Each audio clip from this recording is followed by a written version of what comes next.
655 page की draft final report दी गई है और ये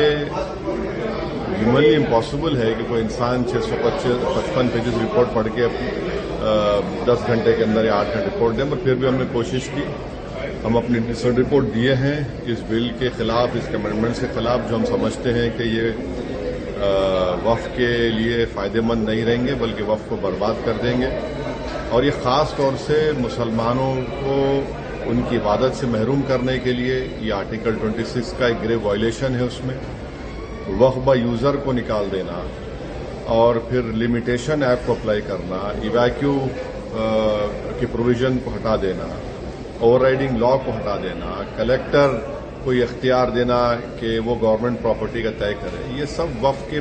मुफाद में नहीं है, वक्फ के फेवर में नहीं है। इससे हम शुरू से मैं कह रहा हूं कि ये मुसलमानों के खिलाफ बीजेपी ने अपनी आइडियोलॉजी की बुनियाद पर इस तरह का बिल लाया है और इससे वक्फ बोर्ड को नुकसान पहुंचाने के लिए, मुसलमानों की मस्जिदों को छीनने के लिए और फ्यूचर में ऐसे बहुत से इश्यूज खड़े हो जाएंगे इस देश के सामने जो जरूरत नहीं है इस देश को। मगर हमने पूरी कोशिश की इस कमेटी में रहकर अपने दलील से कानून का इस्तेमाल करके, अब पार्लियामेंट में जब ये बिल लाया जाएगा हम वहां पर भी इसकी मुखालिफत करेंगे और जरूरत पड़ी अगर हमारे बड़े बोलेंगे तो हम आवाम में भी जाकर इसका एहतजाज करेंगे। सर, मतलब अगला स्टेप पार्लियामेंट में बिल आने के बाद क्या होगा सर? अगले स्टेप पार्लियामेंट में जब ये बिल आया जाएगा तो उस वक्त पार्लियामेंट में डिबेट होगी। हम तो शुरू से इस अमेंडमेंट्स के खिलाफ हैं, हम डिसेंट रिपोर्ट भी दे रहे हैं। पार्लियामेंट में भी हम फिर से अपनी आवाज को उठाएंगे ताकि देश की जनता को मालूम हो सके कि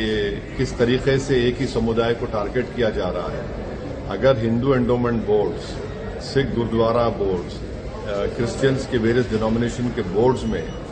उन्हीं के मजहब के लोग मेंबर रह सकते हैं, तो कैसे आप एक मुस्लिम वक्फ बोर्ड में नॉन मुस्लिम मेंबर बनाएंगे? जो उनको पावर्स हैं बाय यूसेज के, वो कैसे आप वक्फ बोर्ड को नहीं देंगे? तो ऑन पैरिटी के ऊपर हम बात कर रहे हैं, तो इन सब देश के सामने रखेंगे। वैसे साहब, दिल्ली चुनाव में आपके कैंडिडेट को सुप्रीम कोर्ट ने कुछ